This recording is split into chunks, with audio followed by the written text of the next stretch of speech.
This is the Muller UN Seminar 2. Welcome to the flipped activities for week 11. This week I will focus on your final project.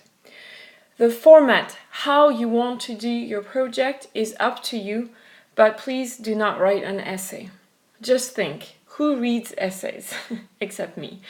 We're going to share your project with the world, and I want people to be interested in what you have to say. If you're thinking of doing a presentation, think TED Talk format, right? Something that is entertaining, visual, and powerful. Also, please make your project 7 minutes maximum.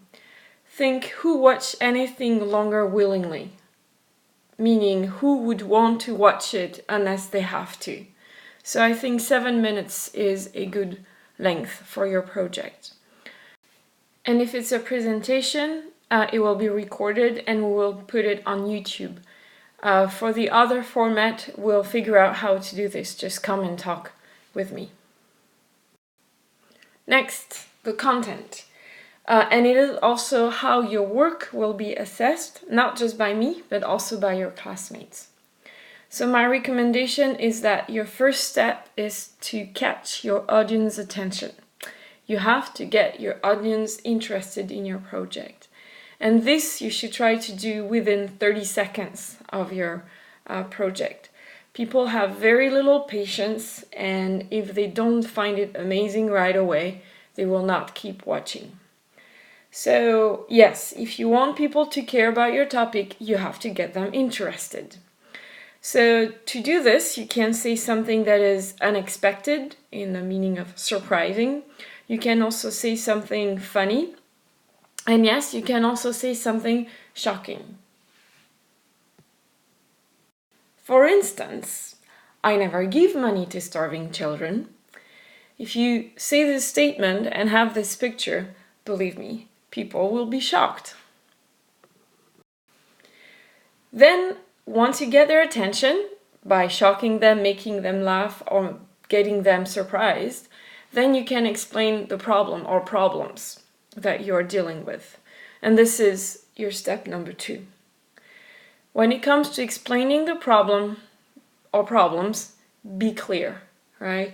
Go deeper into the problem until you find the real cause or causes of the problem. And here, yes, I will use the famine in Malawi in 2002 that we talked about before. So if we look at what happened in Malawi, yes, there is a side that is obvious. It was a natural disaster. First they had too much rain and then not enough. Then they had a drought. But the problem was not just a natural disaster. That's what people usually focus on. That's what the media usually focuses on. But actually it was also due to the conditionalities promoted by the International Monetary Fund, the World Bank, and major donor countries in the 1990s. So this is what we studied together, right? So just to show you what I mean by go deeper. There is what you usually find right away, but sometimes you really have to go deeper to truly see where the problem is and that people don't want to share. So yes, explaining the problem, being clear, and then being specific. Use numbers, but explain what they mean. Most people don't actually understand big numbers and have big in quotation because actually my example might not look like big numbers, but let's remember I'm talking about people who died, right? So in terms of being specific with the Malawi famine, well, depending on who you listen to, from 300 to 500 people died. And so this number might not be a big number, but it still needs to be explained because we're so used to thousands and millions and all of these really big numbers that maybe people might think, oh, it wasn't that bad. But again, these are people who died because they didn't have enough to eat. So to make that clear, you could say, for instance, that it was actually the worst famine in Malawi's recorded history. Another one that was pretty bad was in 1949, and only, and I'm doing the air quotation, I don't think it's only, but about 200 people died. So make sure that when you use numbers, you explain them so that people really understand what they mean, not just a number. You can also be specific by using examples. They help truly understand your point. So in the case of the Malawi famine, yes, people died, but also many of them suffered from malnutrition. Malnutrition means that you have things to eat, but it's either not enough or not good enough. So either you don't have enough in terms of quantity, or it's not good enough in terms of quality. So in terms of quantity, I found that people during the famine could spend as much as 4 days without eating. Just try to imagine that one. And also there were a lot of cases related to food poisoning, sometimes fatal, so meaning people died because they were eating unconventional roots, so things that they don't usually eat. So maybe these roots were not good for the human body, or maybe they were poisonous. I'm not sure, I couldn't find what they meant by unconventional roots. But again, right, giving specific examples, right? So people not eating for 4 days, people having food poisoning. This helps understand better what the situation was like during the Malawi famine. To be specific also means to show your sources. If you want people to believe you, you have to show that your information is trustworthy, that people can trust the information you're giving them. So show where you found the information and who the people are. In my case, for the famine in Malawi, I used a report by actionaid.org.uk, and I trust them, and I hope you can trust them too, because one of the very first things they say on the website is, we believe that poverty exists because of the global economic system, which tips the scales against the world's poorest people. And as hopefully you understand, this is what I strongly believe in too. And on top of it, their goals, two of their goals, they have several more, but I just selected these two, is that the poor and excluded, so poor and excluded people and communities will exercise power to secure their rights. As we learn from international aid, this is an important aspect, right, of efficient help. So yes, that goal for me is very meaningful. That's why I trust Action Aid. And also, I truly believe that women and girls in the world are not used enough. And so I truly believe in their other goal, which is women and girls will gain power to secure their rights as well. So yes, show your sources and explain who the people are so that people can trust you and not doubt what you're saying and feel that what you have done is a good representation of reality. So to summarize step number 2, which is explaining the problem, be clear what is or are the cause or causes of the problem. Be specific, use numbers, explain what they mean, examples, they help truly understand your point, and show your sources. The last step is connected to your solution, right? So again, be clear. Your solution has to take into account the lessons that we learned from international aid between 1960 and 2000. They are again on the worksheet for this week. In addition, if your solution has been used before, make sure to say it, right? So if you're using something that happened in another country or in another context for your specific topic, make sure to say it. And yes, this means that you have to do research to get background knowledge about your topic, right? So just keep in mind that people love to point out that, well, this has been done before. So, and it's a very nasty feeling when people say that to you. So to avoid that, make sure that you know what's been done in your field. And yes, for your solution, be specific too. If you start saying things like we should, I can guarantee you that people will probably hear you, but also forget what you said very quickly. So my advice is how.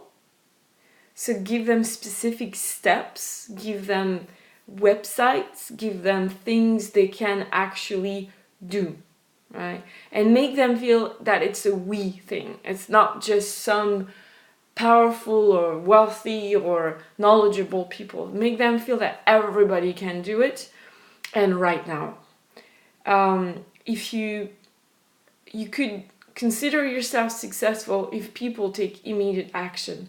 Again, we're busy, we're always doing other things, so they watch you, they don't take action right away, it's very unlikely that they will do something later on. So think about this, right? How can we do it right now?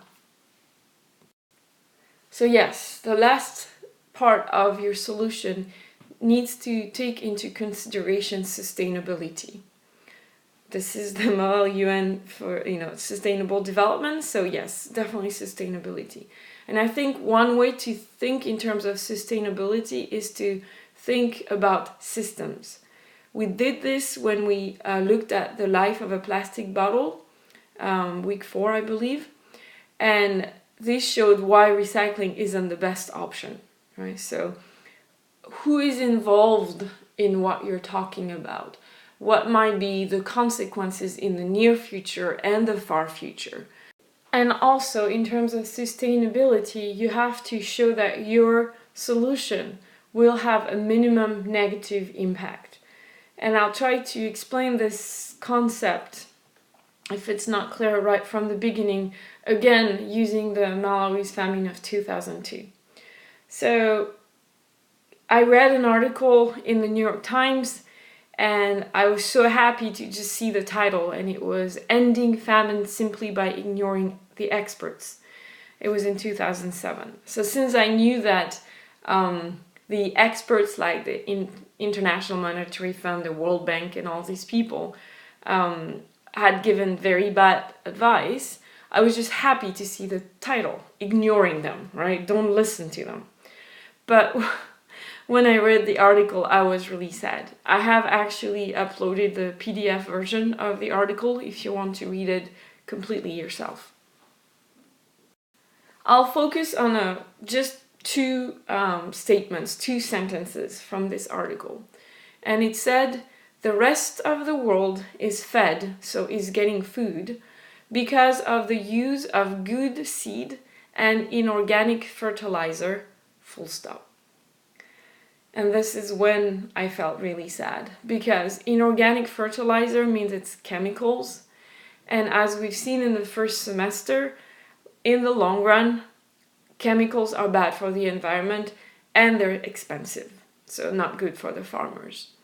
So yes, we saw that you get soil, water, and air pollution to make these chemical fertilizers and when they're used.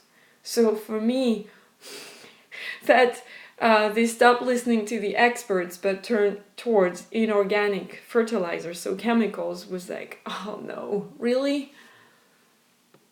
Here is a graph I found about the fertilizers consumption in Malawi, and it's a little too bad because the blue line is hidden by the green line, and the blue line is the chemical fertilizers, right? The NPK complex means N is for nitrogen, P is for phosphorus, and K is for potassium.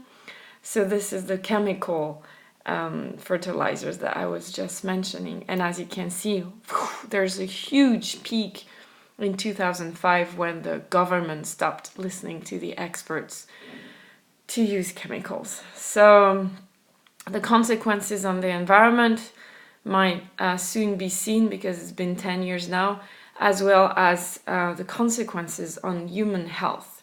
Let me explain a little bit more. So yes, one of the inorganic fertilizer, it's a nitrogen fertilizers, creates nitrate in the groundwater. And nitrate in water is a health hazard. It's risky. It's not good for your health. And one health problem that I can share with you is called the blue baby disease. So yes, it's for newborn babies, and it means that there isn't enough oxygen moving around their bodies, and so babies actually may die in the long run. So not just the environment, but also human health is in danger with inorganic fertilizer.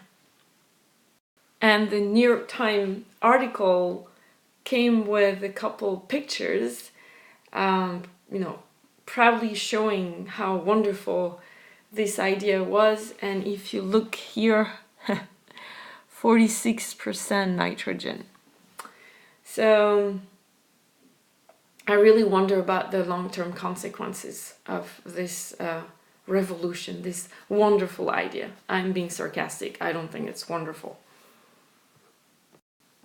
So the fact that the only solution would be to have good seeds and use inorganic fertilizers, meaning chemical fertilizers, it's a statement made by actually an expert. His name is Stephen Carr, and he used to work for the World Bank, and he was the main agriculture specialist for Africa, and he's actually lived in Malawi since 1989. So sometimes even specialists are disappointing, right? So that might be something for you to think about when you do your own project, because you might have to defend your point of view against a specialist. But you might be able to do that just fine. So talk to me if you are worried about that. And Stephen Carr added something in the article. He said, the only way you can help farmers gain access to it is to give it, so the good seeds and the inorganic stuff, away free or subsidize it heavily. So subsidize, so free, right? You just get it for free. Subsidize means that the government will pay a big part of the cost, right? So the farmers only have to pay a smaller amount, and the government pays the rest. So this, in terms of sustainability, is for me not the best option, obviously, because always, especially in poor countries, can the government keep on giving it for free or help pay for it forever? And so if that's not the case, what will happen when the farmers have to pay the full price? They probably won't be able to pay the full price, right? So for me, that's not sustainable. And on top of it, we have learned from international aid that dependence, so to depend on something, isn't a good thing, right?